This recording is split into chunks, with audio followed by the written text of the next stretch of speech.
Всем привет! В этом видео хочу показать, как я восстановил штурвал при помощи эпоксидной смолы и пластилина.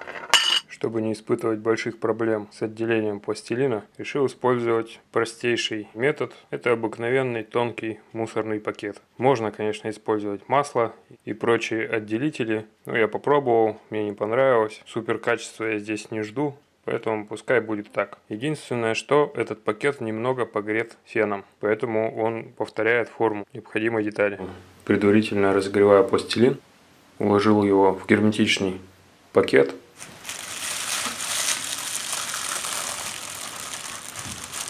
Пластилин после разогрева, конечно же, стал очень мягким и податливым. Можно особо не переживать за нахлесты полиэтилена. Современные мусорные пакеты, но это чуть ли не микроны пластика. Поэтому не думаю, что они окажут значительное влияние, так как пластилин все же нужно прижимать под значительной нагрузкой.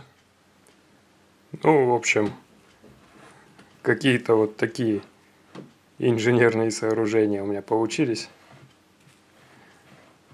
Сделал даже усиление на всякий случай, чтобы форму не покоробило. И теперь, я думаю, многие уже догадались, что можно воспользоваться обратным процессом, а именно охладить пластилин в обычном холодильнике. Он приобретет жесткость, ну и впоследствии уже будет держать форму. В этом плане, конечно, пластилин значительно проигрывает гипсовой форме, ну или форме из парафина. Ну вот захотелось мне в этом случае сделать так. Попробуем. Восстановление в данном случае лучше провести в два этапа. Первым этапом хочу заделать трещины. Уже сделал вот такие перекрестные отверстия в местах, где максимум материала. В отверстия я вставлю обычные шурупы, как армирующие элементы.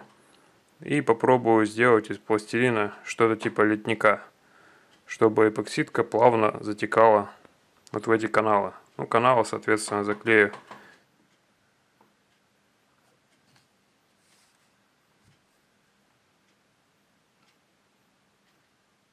Намеренно не заглаживал каналы, для того, чтобы было лучшее сцепление с поверхностью. Ну вот какая-то такая ерунда получилась. Главное, чтобы все это не вытекло через микрощели. Но в то же время желательно, чтобы в эти же щели эпоксидка затекла. Вот так страшно выглядит результат. Но вдоль шва можно даже разглядеть некоторые микрокапли эпоксидки. Это значит, что эпоксидка проникла довольно-таки неплохо во все щели. Ну а сейчас уже полным ходом идет подготовка к следующему этапу. Кроме отливки корпуса нужно будет вживить на место вот эту ступицу. Сделал вот такие каналы. Один заливной, другой для сообщения с воздухом.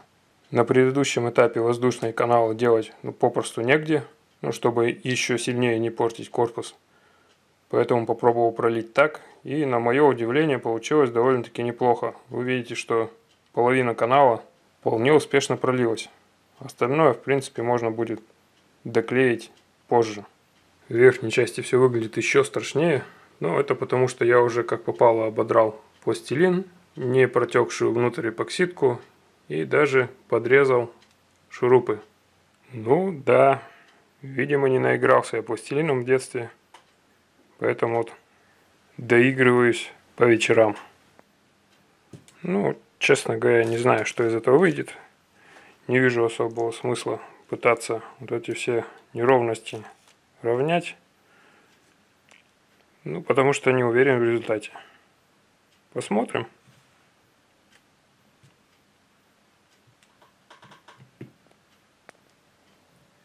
Ну, как бы то ни было, пока не попробуешь, не узнаешь.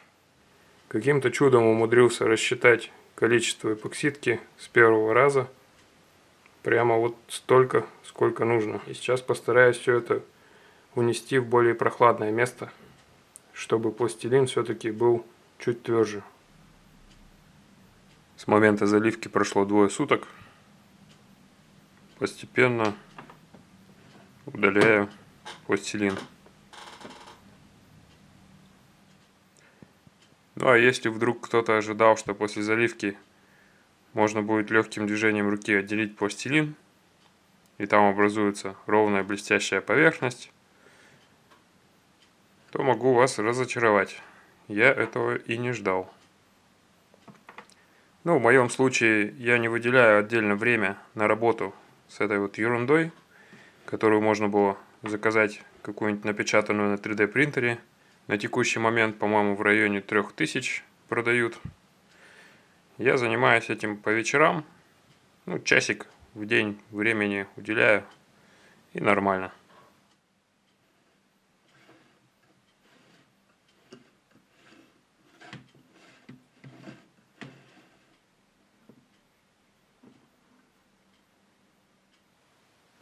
Чтобы удалить пластилин до конца, решил попросту погреть обычным строительным феном.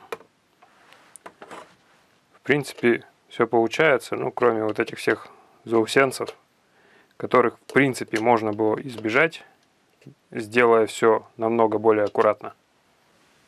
Не смог я смириться с кривизной посадки втулки и начал все это выфрезеровывать. Но очень удивился, когда откатал вот по этой части маховик и понял, что кривизна-то не только на втулке. Он, в принципе, сам весь кривой. Так что, если хочется, чтобы не было биений, получается, что я делаю это не зря. Вырежу сердцевину, потом, скорее всего, проточу немного посадку. Ну и на саму втулку нужно будет что-то одеть промежуточное. Какую-нибудь переходную втулку, она же флянец, чтобы все это потом залить эпоксидкой. Кстати, сама эпоксидка намного слабее используемого здесь карболита, поэтому это даже чувствуется по фрезеровке. Значительно чувствуется. Вообще говорят, что для того, чтобы эпоксидка была менее хрупкой и более прочной, нужен какой-нибудь дополнитель. В моем случае здесь был только тонер, ну и немножко стружки, которую я бормашинкой снял с него же.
Ну вот, я старался выставить маховик как можно точнее, но при этом смотрите, что получается. Насколько смещено было отверстие под эту втулку изначально.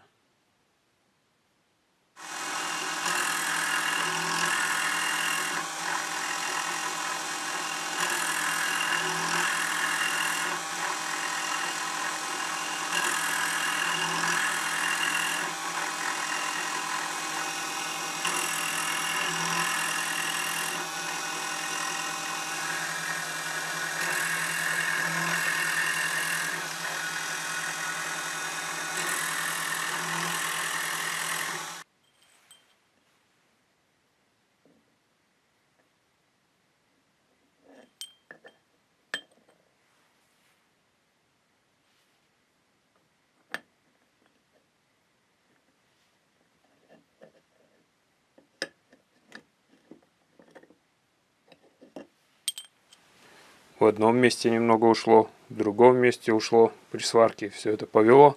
В итоге проточил оправку и насадил сюда относительно оси эту втулку. Сразу же видно насколько все это было сделано криво изначально.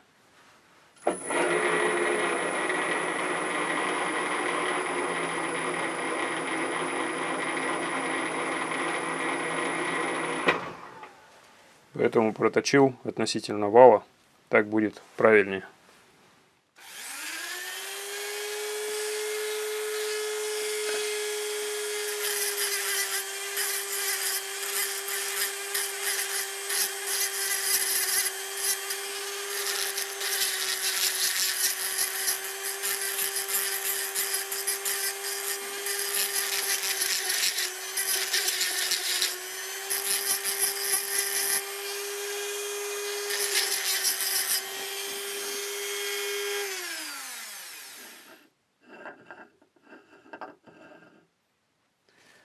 Раз уже здесь целая треть эпоксидки, а все остальное глянец, то решил, что пускай будет все матовое. Ну а потом подумаю, может что-нибудь с этим сделаю, а может ничего не буду.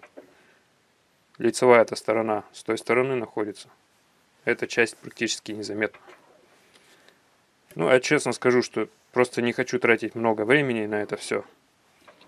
Время нужно для других более важных вещей. А эта штука, может, еще даже и не заработает особо. Хотя, в принципе, нагрузки там нет. Если она и повредится, то, опять же, от какого-нибудь стороннего удара.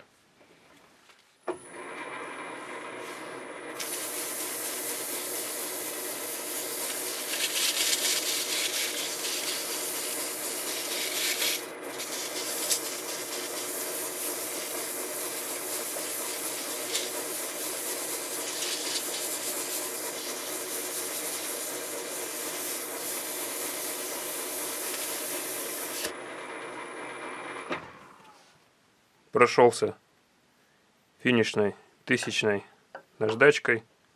В принципе, для этого места вполне достаточно.